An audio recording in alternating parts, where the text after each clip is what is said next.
Yeah, it's our first SAC meeting of the year. All right, it's exciting stuff. Okay, so, well, listen, welcome everybody. Welcome. The School Advisory Council it's a part of the Sunshine Law that we come and we meet together and we talk about things about the school. We get to make a lot of awesome decisions this year. This is our first meeting, and so we have some familiar faces. We have some people who are returning to SAC. So this meeting is open to everyone. We're going to talk about that a little bit, but everybody is welcome to attend this. However, based on like so we create the actual committee based on two things. One, staff representation, and then also community representation. So generally speaking, our community representation is, hey, good morning, come on in. Here, have a seat. Is usually parents, and then the state asks that we have at least one business member, someone who works in the community that also can help guide us through processes like that. So, with that being said, let's just start before we get into the actual start of the meeting. Actually, you know what? So, if you're not familiar, and I'm not the expert, the Robert Rules of Order, if people are familiar with that, so it is a very formal process. So what we do is we call this meeting to order, all right, and what we normally do is we start with a motion, okay, and then we'll get a second, and then we'll kick the meeting off, right, and then it formally starts, right? So to kind of recap things, we finished last year. We've really tightened up the process of the School Advisory Council in the last couple of years. Ms. Torres, our amazing music teacher, amongst other things, has served as our SAC chair for the past two years, Torres? Yes. The last 2 years. And until we vote for another SAC chair this year, she will act as our chair, as she still is in that position. Last year, who's our co-chair? Ms. Cartaya? Ms. Cartaya. Ms. Cartaya has since moved on. And then Ms. Bletchinger was our amazing SAC secretary last year. She was in charge of keeping copious notes. She did a great job. So let's do this. We'll start to feel out the Robert Rules of Order and how a meeting works. And so what I'll do, if some of you are familiar with this process, I'm gonna motion that we kick off the meeting. All right, so then what I would do is someone would say, I second. Perfect, there we go, all right? So we're gonna get this meeting started. Welcome to SAC 23-24. First thing, let's do this. We have a lot of faces in here. We have staff, we have community. Let's just do this. Let's just do a real quick introduction, your name, and why you're here. So either you're a staff member or you're a parent. And if you're a parent, tell us what grade your kiddos are in, all right? Ready? Who wants to kick off? Yes. Adam, my daughter's Emma. She's in 2nd grade, and I'm here because I've been slacking for too long. Oh, all right, wow. Yeah, welcome. Thank you. It's that kind Welcome. Of All right, Mom. Oh, my name is Anna. It's my first time here. Yes. My English is so. Perfect. So I understand Yeah. a bit. I'm here because I want to know more about these activities. My kids is in 1st grade. Perfect. Great. Awesome. Thank you. All right. Yes, hi. My, Hello. hello. My name is Marixa Bletchinger, and I'm the secretary. Welcome. Yeah, perfect. Great job. What do you do here? I am the reading interventionist. Yes, perfect. Great job. Thank you. Sharon Kazar, 3rd grade. Perfect. Sarigo Tai, the registrar. Hey, I'm Justin McDonald, and I'm our instructional coach in math and science. Perfect. Andrea Blair, this one counselor. All right. Emily Stiptar, 2nd grade. Idania Grugan, 2nd grade. Perfect. We're sorry. Right. Put on Mr. Bench. We forgot you. Chris Bench. I have a 2nd grader and a 4th grader. One of our returning SAC committee members and very active. So, all right, Mom. My name is Sandra Jimenez. My English is Valero. Perfect. My son is in 5th grade? Yep. Perfect. All right. Well, welcome. All right. Ah. Yeah. I'm sorry, we missed. Kathleen Chiller, 2nd grade. Perfect. Miss Torres, music. Ellie Shea. My daughter is in first grade. Perfect. Then we got some people hiding in the back over here. Magzipa, whatever you need it. That's literally her and her email signature, all right? April Man, reading coach. Perfect. And my name is Derek Nappins. I'm the principal. Janine Williams-Wilson, go by Wilson. I am the assistant principal here. Our amazing new assistant principal. All right. All right. So we have a lot of things to cover. We're gonna try to fly through some of this stuff. If you have questions, we will always have a meeting agenda that we'll run through slides, right? And there'll be some talking points. And as we become really good at this, the SAC chair and myself will work together to create the agenda, right? Some talking points of the week. We have some heavy items that we go through at the start of the year. Like we'll talk about school improvement goals really quick and our school improvement plan. We need to establish our SAC chair, our SAC co-chair, and then again our secretary for this year. And then another item, just a business item, is everybody has a copy of the SAC bylaws, all right? So this is something that we operate with. Every school has, so the school advisory council is required by all schools in the state of Florida, right? So every school has one, and they meet either in the morning or the afternoon. And generally, what the idea is to meet 8 times a year. So we try to do it once a month, starting in September, and that gives us 1 a month up through April. It gives us 8. Okay. Man, we have a big ticket item this year. I'm very excited and proud to let you know that we are going to receive school recognition funds for our academic performance for last year because we blew it out of the water. Our proficiency goals last year, we far surpassed our goals and our students performed well. Our teachers worked, just so hard. So we're super proud of that. So this group right here, the voting members that we'll talk about here is, this is a group that will have some say in kind of verifying how those funds are distributed to the staff, right? So this is a unique process. It's a hard process for the staff, and we'll talk more about that as it comes. But this group is always important, but maybe never as important as it has been the last couple of years, okay? So the way this committee is created is, Zupa, can you go to the, She's got. wow! I'm right here. Oh, I'm sorry. It's done. So we have to have, like I said, a mix of staff and community members. The community needs to be one more than half of the staff, right? So we need to have a majority community members, and we'll go through who we have based on the voting process. And then the demographics should be representative of the school, right? So whether, like each separate demographic that we have at our school, whether it be Black, whether it be Hispanic, and those demographics need to match our committee demographic. And then our goal is once a month that we all meet here, all right, for about 45 minutes in the morning, 7:45 to 8:15 to 8:30, and we go through some business. But the goal is to have everybody here, because if we don't have, I think we have 9 people. Is it 9 or 11 on the committee? We'll go through it. It's the next slide. We have to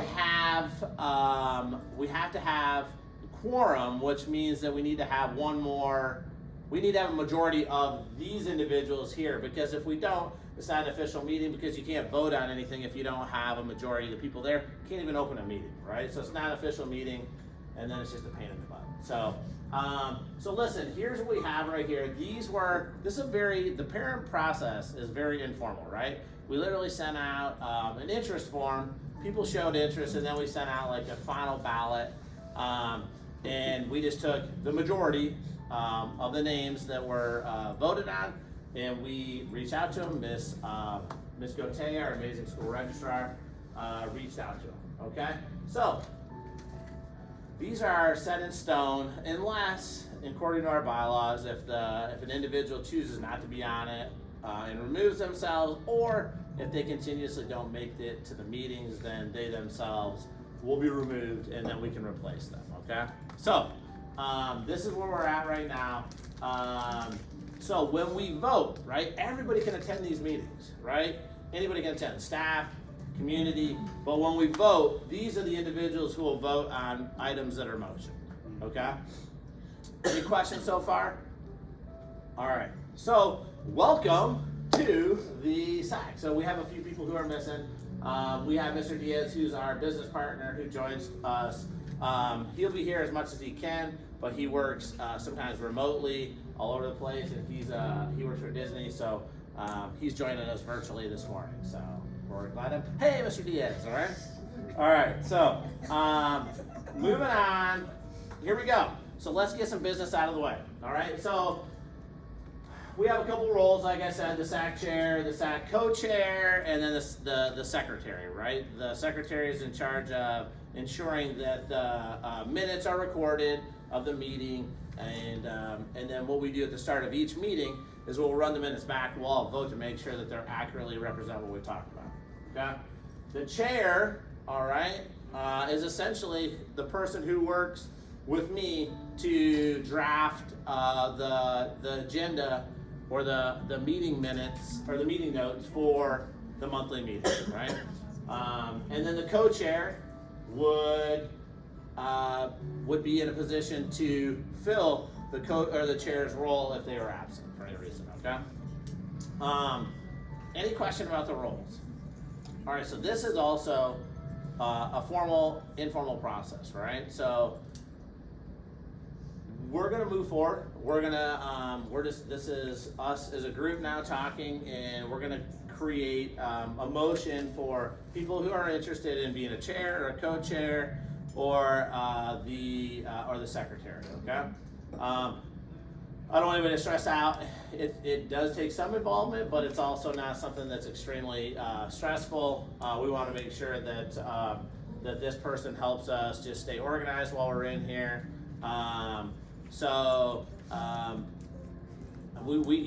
We can motion anybody, right? Yeah. I motion Maritza Bletchinger to be the secretary for the 23-24 school year. All right, so let's just kick off with secretary. Is there any? She's so excited. Is there anyone else who's interested in being the secretary? She's done a really good job. So let's just do this. So we have a motion and we had a second, so let's just do this. We'll do a formal vote by hand. All right, so can we get a vote for the voting members for Maritza Bletchinger for secretary? Yes. All right. Congratulations! I motion Christina Torres to be chair. All right, listen, so I will say this, that Ms. Torres has done a fantastic job the last few years of keeping us organized. So we have a motion. Anybody else need a motion for the chair? We also have the co-chair. Any other motions for the chair? Can I get a second? I second. Yeah, I second. Okay, great. So let's do this. We have one nominee, so we don't even really need to vote. Congratulations, Ms. Torres! All right. So this is the co-chair is a role that I think that we could start to lean on a little bit more as a support. I think that if we are going to go in the co-chair, I will voice my opinion, which is very dangerous. I think that we should have a co-chair who's a non-staff member that could help just steer and guide us as we're making tough decisions about the school. So, do we have a motion or a nominee? Someone can nominate themselves. All right, I know that Mr. Bench, I'm going to go ahead and throw Mr. Bench out there because you know what? He has been a strong voice in our SAC for the last year and a half. Yes. Helped us through making some tough decisions. So I'm going to motion for Mr. Bench to be the co-chair. He can go on his email signature at work. All right? I'll second that. Yeah, perfect. All right. Any other people interested in SAC co-chair? All right, by unanimous vote. Yay, Mr. Ben! All right, great. So we are knocking out some business here today. This is fantastic, okay? So another part is a little bit of homework that we'll have when we leave here today is just to review the bylaws, okay? And there are some things in there, some responsibilities and duties of the School Advisory Council. One of them is helping with input and the verification of our school improvement plan. So I told you that the SAC is a part of Sunshine Law and that every school has a SAC. It's required by the state of Florida, right? Well, also required by the state of Florida is that we draft a plan that talks about areas of improvement for our school, things that we're gonna focus on. And you're required to have 2 goals. In the past, we've had 3 goals. This year, we scaled it back and went back to 2 goals to really hone our focus. Miss Wilson did a fantastic job helping draft the 2 goals. So our first goal is, it's very wordy, so just hang out with me here. I actually underlined some of the most important pieces, but we'll talk about school grade later, okay? But we know that our students are going to excel because there's 2 different really basic forms of instruction here. It's whole group, where the teacher is instructing almost like I am, right? Like I'm up here and I'm front loading you with information, right? And then there's a section of the lesson and the instructional block called small group instruction, right? And this is where the teacher to student ratio is smaller. So like a teacher might be at their teacher-led table and maybe have 3 or 4 or 5 kids there. And we know, and research shows, that small group instruction or differentiated instruction, right, really helps students get, it helps push our high students higher, our bubble kids to bring them up to grade level, and our kids who are well below grade level to bring them up as much as we can, right? So, one of our goals this year is to focus on small group instruction and practice in small group instruction, right? Making sure that when we're in classrooms that that our small group instruction time is protected and that the students are engaged in standards aligned lessons, standards aligned questions, and really just rigorous tasks, okay? So, there's some data things in here.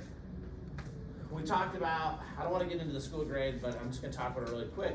Last year, our grade was based only on proficiency because we had a new test, we had new standards, right? We talked about that last year, we'll talk about it more next month. But because this year we have data from last year, the state is going to measure how much growth students have made from last year to this year. We didn't have it last year because we didn't have prior data. This year we will. All right, so with that being said, we're going to have what they call learning gains, right? So not just proficiency, but also learning gains. So this is something that will help us, we believe that will help us get there. All right, so as we read through this, does anybody have any questions about like our first goal in small group differentiated instruction? This happens in all content areas, specifically reading, writing, and math. Yeah. All right. Yes, yes, sir. Learning gains, how are they going to judge that? Following a grade? Like say first grade this year is the grade next year. Yep. You can't expect it to be first grade every year increase. Right, yeah, so that's a great question. It's a great question. So the state will create a formula, right? So that says that, like, for example, if you had a 3rd grade student last year that took FAST, right? And let's say that they scored let's just say a 350, right? Like that's their scale score, right? And then the state would create this formula that we would see, and it would say Derek has to grow by 15 points in order to show a learning gain, right? To show an actual learning gain. And they provide that information for us, like they call them buckets, right? So like that a kid will have to jump from, 350 to a 364 in order to show a learning gain. So they follow granular down to the student. Correct. Wow. Every student. Oh, okay. And then that's the kind of data that we're looking at when we create differentiated small groups. Is like we know that Derek, Janine, and Justin are all students who they have like a microscopic jump that they need to make in order to show a learning gain. So for a school, it's good for us to know those kids who just have to make a tiny jump and the kids who have to make a big jump. Yeah. So we're looking at each individual student on a, like you said, a very microscopic basis in math and reading specifically. Great question. Everybody good at this? Any questions? All right, cool. So our second goal is, and this is like something that I'm super passionate about. I know that our staff's very passionate about. A couple years ago, we formalized this when Mr. McDonald came. We call him Mac. Justin McDonald, our instructional coach, came to us from the district and really helped us formalize this process.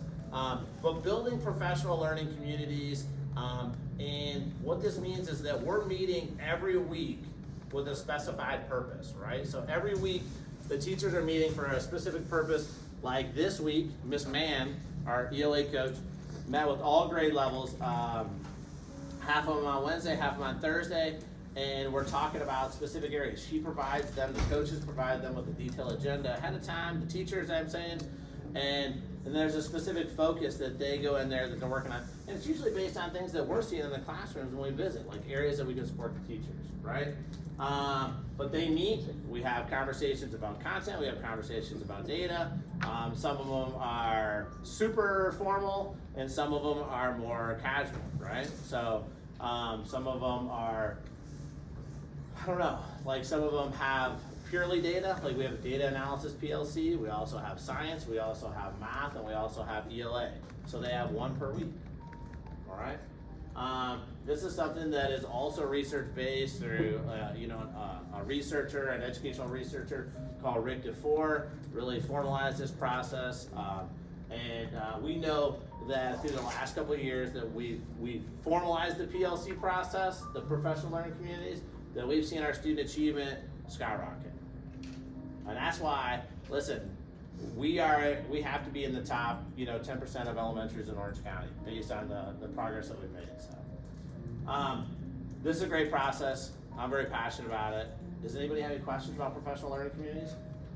They meet by grade level. So, for example, like I see a lot of second grade representation. So, second grade would come in. Yesterday they met. Was it yesterday? Yesterday they would meet with Miss Mann in Miss Mann's office, and they would go through the agenda. Yesterday they were working on standards aligned questioning. It was awesome. It was awesome. Next week it's science, right? So next week they'll be working with Coach Matt, and they'll be talking about science instruction. Okay? If there are no questions, I'm going to move on. Cool. All right, here we go. So a couple things that we have then, and we're at 8:10 right now, is so this is going to be our homework for our next meeting that we have in October. Okay, is we need to review these bylaws, right? Now we reviewed them last year. We review them annually. Just to give them a quick glance, and listen, what I would challenge you to do is that if you read them and there's something that you don't understand, there's like education is a business of acronyms. If there's an acronym in there you don't understand, circle it, highlight it, and then when we come back, because I want to make sure that when we operate within this group, that like these are the foundational principles that we operate within, and that like if there are, we can adjust these. These are modified every year if needed. So like let's say that Ms. Kazar came in and said, hey, listen, I don't think that it should be a duty of the school advisory council to assist the principal in the preparation of the school's annual budget. And then everybody else feels very passionately about that, so we vote on that, and we remove that as a responsibility of SAC. It's an example. It's not a very good one, but that's just an example. So, or we can also add things. So, 2 years ago, we created the SAC grant process, and that's when I was talking about Mr. Benjamin, giving him props because he helped guide us through that process, where we had, SAC was in possession of about $19,000. And we didn't know exactly what to do with this money, so we created a SAC grant process in which teachers could propose things like activities they wanted to do in their classrooms. And it was a max of what, $250? The first year it was $150, and then last year it was $175. Yeah, so we set a max budget so a teacher could come in. So, Miss Johnson, great kindergarten teacher, could come in and say, hey, I have this awesome STEM project. It's going to cost me $100. I need to go buy $100 worth of whatever, right? And then she would explain the process, and then we would give her $100 if the SAC verified, and then she would complete the project, and then she would come in and she would present to us like how it went in her class. It was awesome. It was awesome. One thing I forgot to do is tell you how much money the SAC is in possession of right now. I'll bring that to October's meeting. I apologize. All right, so we already discussed who can attend, who needs to attend. We talked about 1 meeting a month, 8 for the year. So starting today, we will have one at the end of October. Torres, do we have one for we have an October date? Not yet, but we will. Okay. Because I know we wanted to speak about what day and time would be appropriate before we scheduled it. So let me ask you guys a quick question. Do the mornings work? So SAC is really, I've seen SAC meetings facilitated 2 ways, right? Either in the morning before school or in the evening, like after school.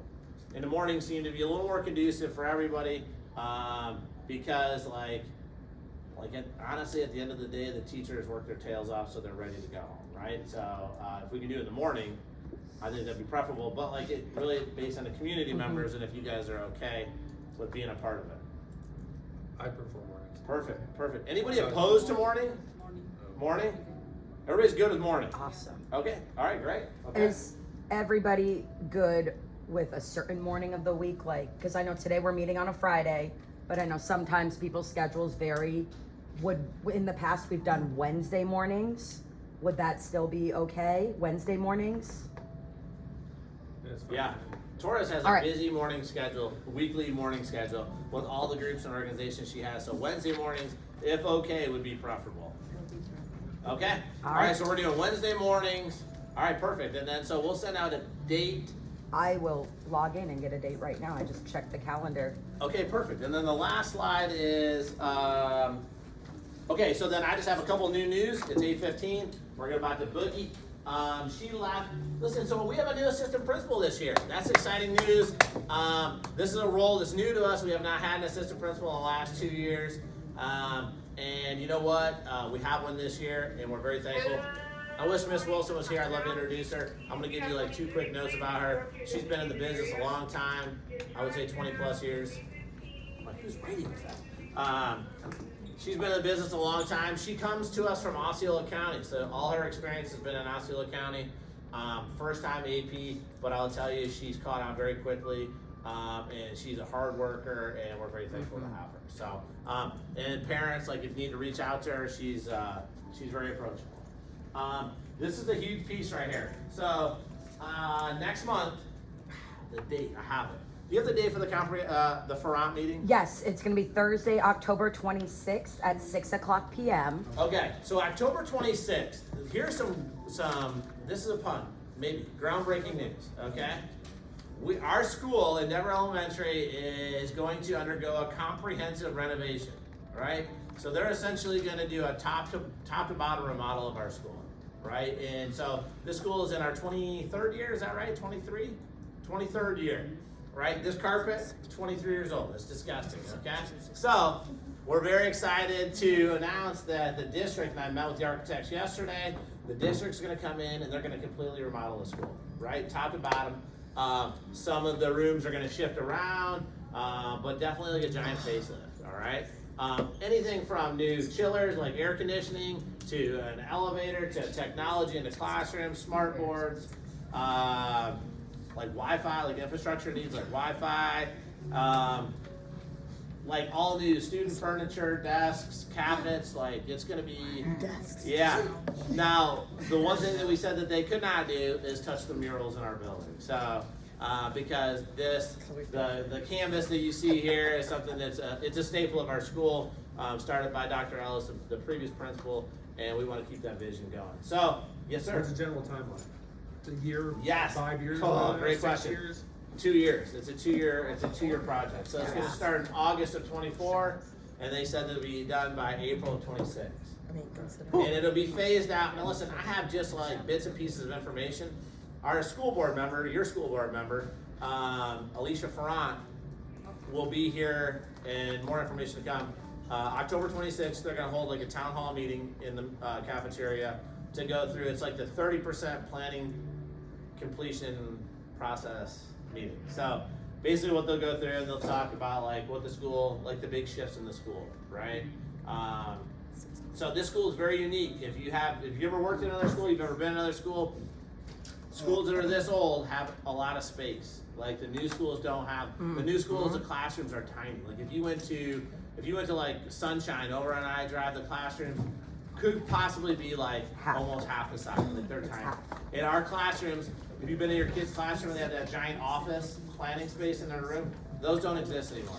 So this school is amazing. This school is unique. They're not going to mess with any of that stuff. The classrooms will stay the classrooms. The offices will stay the office. The media center is going to get like an overhaul. We're very excited about that. All new media center furniture. a lot of stuff going on. It's exciting. It's going to be exciting and painstaking all at the same time because I'm sure that I can go through the process a little bit later, but like they're going to bring in a couple extra portables, and as like grade levels or sections of the school are being renovated, those classes will swing out to the portable, so it could be 3 or 4 months at a time. I don't have all the details yet. They just give me bits and pieces of it. So, but listen, we're gonna get out of here because it's 8:15. What I want to do is we've covered a lot of information. Really quick, the next SAC meeting will be the last Wednesday of October, which is Wednesday, October 25th, which is the date before Ms. Ferrant's meeting in the cafeteria. So 2 days at Endeavor, hopefully for our SAC members. And we can remind you about the meeting as well.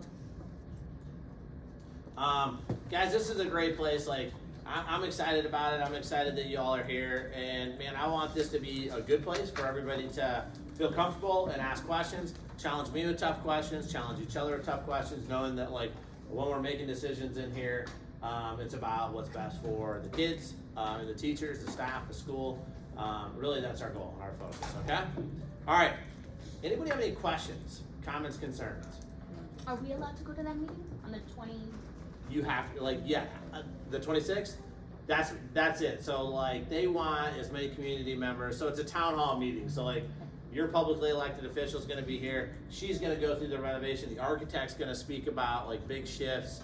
There are going to be some big shifts. They're talking about new playground equipment. They're going to shade the entire playground, like, new kickball field, like, yeah. So she'll go through all that, and I think that like there'll be multiple meetings, but like this is the first to kind of to introduce it to the community. So maybe being a part of school advisory council, you guys are getting a sneak peek. So yeah, please come. Please tell everybody you know. All right, and enrollment's still open at Endeavor. We only have we're missing some kindergartners. I don't know where they're at. We're missing about 15 kindergartners. All right. Okay, so no comments, questions, concerns. So I'm gonna motion that we close the meeting. We got a second. Anybody opposed? Listen, thank you. This is our first SAC meeting. You did it. We did it. All right, great job.